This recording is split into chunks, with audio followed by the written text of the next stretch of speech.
The Prophet ﷺ predicted many, many things that have come true. That in the 7th century in Arabia, it just would not have been possible to predict those things, or they wouldn't even occur to people. And people say, well, Nostradamus did that, so what, is he a prophet?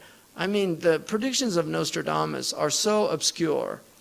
And anyway, there's an argument that he had access to certain Jewish tradition, because they had the signs of the end of time as well. So it's not, there are definitely signs that have not come. And all the Buddhists have signs of the end of time, the Hindus have signs, the Kali Yuga age, the Hindus talk about the signs when children will no longer obey their parents. I mean, parents have always had trouble with children, but not like today. I mean, something is very different, which doesn't mean the end of time's around the corner. I'm not suggesting that, and I think that's a dangerous approach to take, but it's certainly closer than it was 1400 years ago, and arguably much closer. And there are many signs that should be troubling to people. The Prophet predicted same-sex marriage. I mean, that's a sound hadith. He said the end of time will not come until a man marries a man and a woman marries a woman.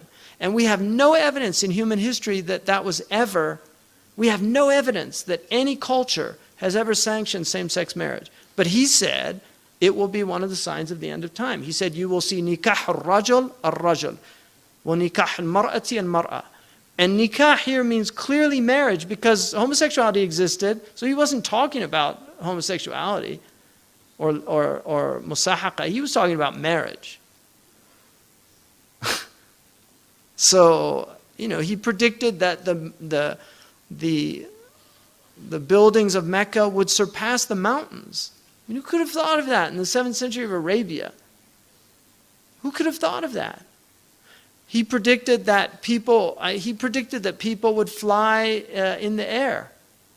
He predicted that people would go out of their houses with things on their thighs that would tell them what was happening back in their families. He said that people would talk to shiraku na'alihi, which in Arabic, shiraku na'al is this. That is what a shiraku na'ali, which is the universal sign today for telephone. And he said a man will talk to his shiraku na'al. That's how people say it, right? The Arabs call that shiraku na'al. So all of those are aspects of the Prophet. And then the fact that he was predicted by previous revelations. I mean, he's predicted in the Dhammapada. There's a Hindu professor that proved that he was predicted in the scriptures in Sanskrit. I mean, he wrote a whole book on the Kalki avatar. And he didn't become Muslim. That's what's so weird about it. But he said it could be nobody else but Muhammad. It has to be him. So he was predicted in the Old Testament.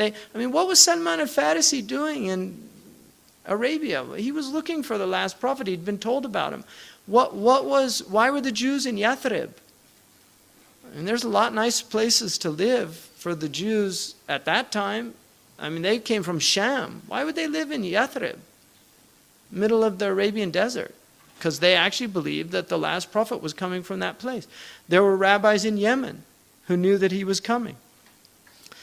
80 years before the prophet was born, there was a Yemeni chieftain that tried to take over Medina, and when he found out it was the place of the last prophet, he made a waqf, which is where the prophet's house was. And he said, I want this to be where that prophet lives. I mean, these are all recorded. The Prophet ﷺ predicted the Baghdad is predicted, the circular city that would be destroyed, many, many things. So, in the end, man sha'a falyu'min, whoever wants, let him believe. Wa man sha'a falyakfur, whoever wants, let him disbelieve. It's a choice. In the end of the day, it is a choice. Let people believe, let them disbelieve. It's a choice. What we should strive for is common weal, right?